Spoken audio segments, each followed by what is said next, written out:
today's cup of coffee, I'm going to do something positive. It is the Sabbath, and I've had a lot of miraculous events instead of just supernatural, scary ones. So I'll be recanting one of those today, actually a couple of them. Some things are just momentary, so it's hard to make other than going, this happened. It's hard to make a story around all that. I don't believe in coincidence. I don't believe that there is anything random. I think that we do have free will. We are presented with opportunities. Whether what we do with those opportunities, that's on us. But I believe in divine timing and divine appointments. And like I said, I've had too many things that were synchronicities. There is no random. And there was a point in time where I was shown there is no random. Even if somebody pulled out in front of me, where before I would get highly upset and irritated with that, no, I was shown that that was to put me exactly where God wanted me at exactly the right second. So, I believe that that continues even if I don't have the awareness of it that I once did. But the things I'm going to share with you today has to do with God putting you in places you never thought that you would be. After the birth of youngest kid, I was one of those that I did not want to leave that child.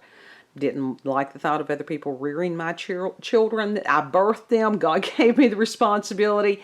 But there comes the point in time when you're like, okay, I need some kind of gainful employment so that I can support myself and child. But I had no more than uttered this huge declaration. Now, God has got a sense of humor, folks, about how I would not leave my child and that God would have to come to the house and get me before I would leave my child. And the phone rang. And it was a family friend. And he's like, hey, would you like to have a job in radio? And I knew it was God. Now, radio was something that I had done once in high school, had done a couple of radio interviews along the way because I've always been outspoken. Imagine that. And so he had recently become a manager of a local AM radio station.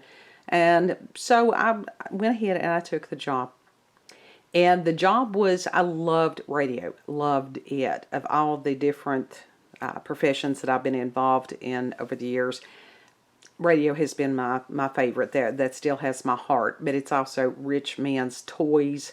So yeah, well, anyhow, and so I worked for over 2 years at this little station, and the owner of the station, it got to where he wouldn't pay and he couldn't pay, and there was a lot of shady things going on.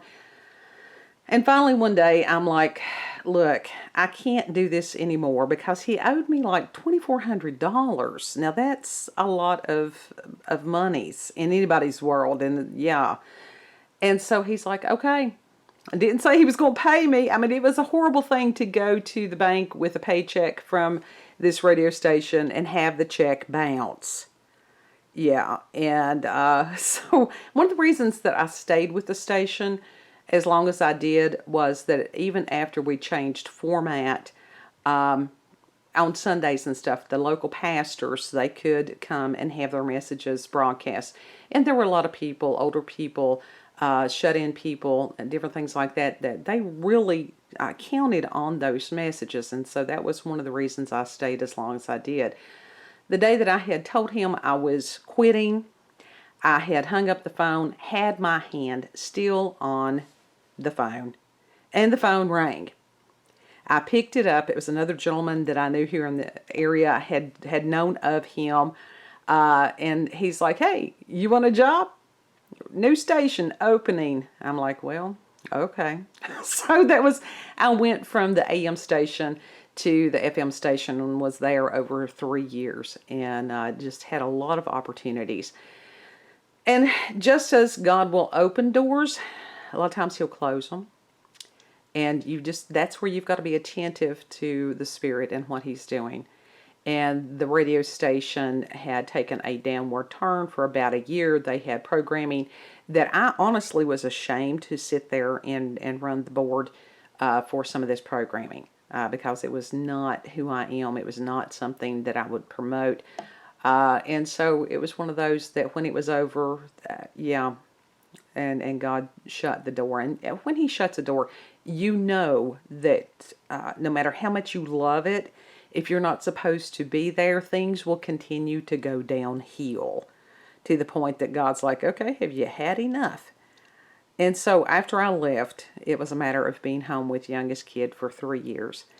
And I don't, in some ways it was difficult not having other adults to talk to. But youngest kid and I have a very unique bond. So never think that whatever is random, just see what God's trying to show you in these things. It's a matter of synchronicity. It's a matter of His timing. Yeah, so just go with the flow, folks. If you've got any kind of extraordinary stories, paranormal, supernatural, miracles, legends in the area, Squatch. Yeah, if you are the big feet people, yeah, I'll take those stories too. Send those things to cupofcoffeewithscream@gmail.com.